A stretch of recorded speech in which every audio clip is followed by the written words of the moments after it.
We probably see heroin just as much as we see marijuana on the street. Death, destruction, and danger. Just some of the things heroin can bring to an individual and community. It is an epidemic that is sweeping this nation, and it's sweeping this district, and it's sweeping Sneads Ferry. Heroin is blamed for at least one death in Sneads Ferry just in the last few weeks. District Attorney Ernie Lee says it's time to put an end to this ugly drug cycle. I am now prosecuting the grandchildren of some of the people I started prosecuting in '87 for drugs.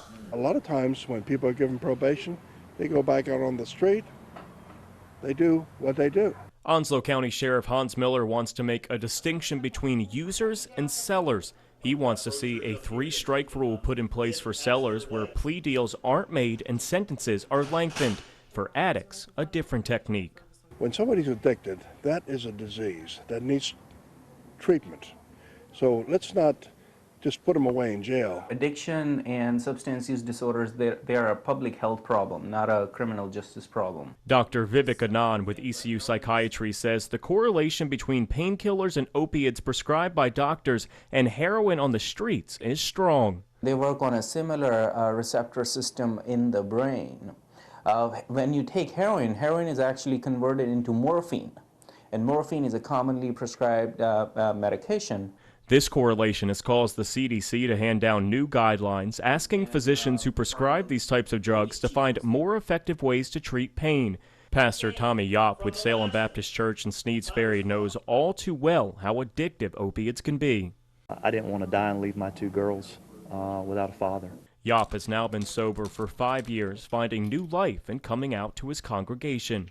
It was a breath of fresh air and light when I actually did open up and admit that I had an addiction. Since then, Yopp started a ministry at his church called H2O, offering addicts and their loved ones a place to come get treatment while learning about God. We give people hope, and we give them acceptance, and we give them love, and we walk with them. We don't judge them because many of us have been right there where they are. But the lack of places to turn for help in some areas in the East is troubling.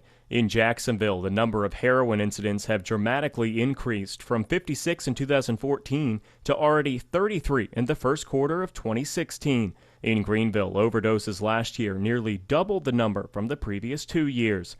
Those leading the fight say there is a solution to the problem, but it will take everyone coming together to make it a reality. It took so much time to become what it is today, so it's going to take that much, maybe more time to go away. I always kind of felt like I didn't fit in anywhere, and so I did it because other people were doing it. The journey for Della Gohagen has been long and difficult. The woman she's become today shaped by a dark past. Gohagen is a former heroin addict. You know the feeling like when you turn the shower on, it's been a long day, you're cold, and you turn that shower on and it's just sheer warmth from top to bottom. You close your eyes and you go, man, this feels good. That's what it is. Her experience with heroin started at the age of 17 in the parking lot of a McDonald's in Surf City.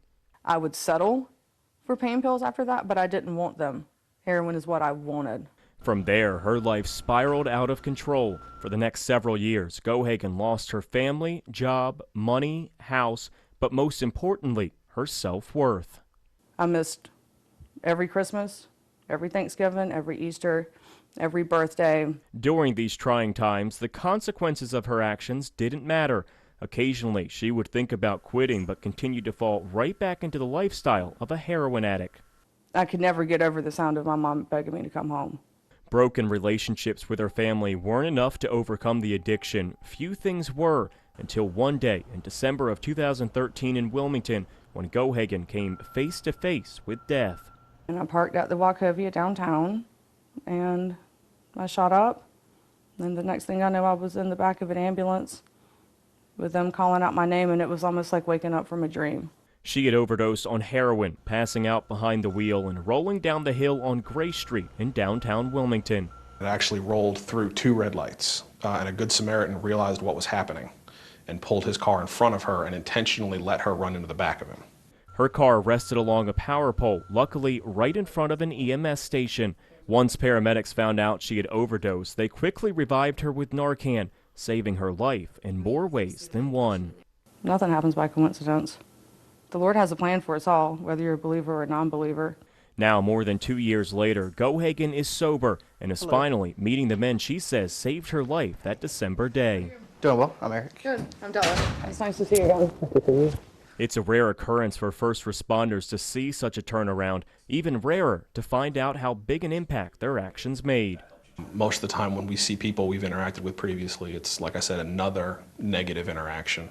And this time it's good that it's positive. This is the first time I've been approached positively as well, and it is wonderful to see that, you know, she has changed. Today, Gohagen walks down that same street, a completely different woman with a new life ahead of her. I always say, well, maybe this story will help somebody else, because I can tell them I've been there, I've done that, I know it. She's now part of a recovery group at Salem Baptist Church in Sneads Ferry called H2O, where she can make a difference in the lives of other drug addicts and their loved ones. She's repaired relationships with her family and married the man of her dreams. But the best part?